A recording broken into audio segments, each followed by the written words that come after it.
హల్లెలూయా. నువ్వు ఎప్పుడైతే ఆ కునుకని నిద్రపోని దేవుణ్ణి నువ్వు ఆధారం చేసుకుంటావో నువ్వేం చేస్తావు తెలుసా? రాత్రి పండుకుంటావంట. పండుకుంటామంటే 2 రకాల పండుగలు ఉంటాయి. పండుకుంటారు కానీ కొంతమందికి నిద్ర రాదు. ఊగా నుసులుతుంటారు. పొద్దున లేచి భార్య పక్కన పండుకున్న భార్య ఉంటుంది. ఏమైందయ్యా రాత్రి అంతా నుసులుతూనే ఉన్నావు, ఏమైంది? ఏం చెప్పమంటే ఆ బాధలు, ఆ కన్నీరు, ఆ అప్పులన్నీ రాత్రి గుర్తుకొస్తున్నాయి, నిద్ర పడతలేదు. పండుకుంటారు మంచం మీద, మంచం మీద వండుకుంటారు, దుప్పటి కప్పుకుంటారు, కానీ నిద్రపోరు. ఊగా నుసులుతుంటారు. ఎందుకు తెలుసా? ఆధారమై ఉన్న వాళ్ళు వెనకాల పక్కల బల్లాలుగా మార్చబడుతున్న పరిస్థితి. కడుపున పుట్టిన పిల్లలే పక్కన బల్లాలుగా మార్చబడుతున్న పరిస్థితి.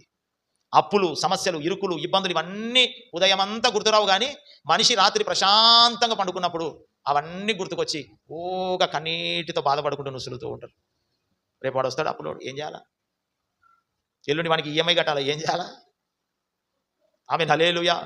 అయితే ప్రభు అంటాడు, నువ్వు నన్ను ఆధారం చేసుకో, నువ్వు పండుకుంటావు, పండుకున్న తర్వాత నుసలవు, ఊక అక్కడిక్కడ నుసలవు, నిద్రపోతావు. ఆమేన్ హల్లెలూయా. కంటి నిండా నిద్రపోతావు, ప్రశాంతంగా నిద్రపోతావు. నిద్రపోయి ఊకుంటావా, మళ్ళీ పొద్దున లేస్తావు. ఆమేన్ హల్లెలూయా. హల్లెలూయా. ఎప్పుడు? యెహోవాను ఆధారము చేసుకున్నావు. ప్రియమైన దేవుని సంగమా, ఈ నెలలో దేవాది దేవుడు కునకక నిద్రపోక నీతో ఉన్నాడు. అయితే నువ్వేం చేయాలో తెలుసా?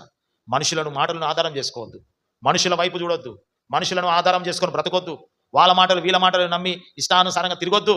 నువ్వు ఎవరిని ఆధారం చేసుకోవాలి తెలుసా? ఈ నెలలో కునకక నిద్రపోక నీ కొరకు ప్రాణం పెట్టి నిస్వార్థమైన ప్రేమను చూపుతున్న ఆ ప్రేమామయుడైన నజరేయుడైన యేసు క్రీస్తు ప్రభుని నువ్వు ఆధారము చేసుకుంటుంటే, ఇదిగో ఆ కరువు దినాలలో పోషించిన దేవుడు ఈ భయంకరమైన పరిస్థితులలో కూడా నిన్ను, నీ కుటుంబాన్ని పోషించడానికి ఆయన సమర్థుడు, శక్తిమంతుడు. ఆమేన్ హల్లెలూయా.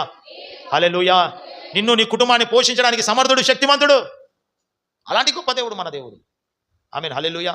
మొదటగా యేసయ్యను మనం ఏం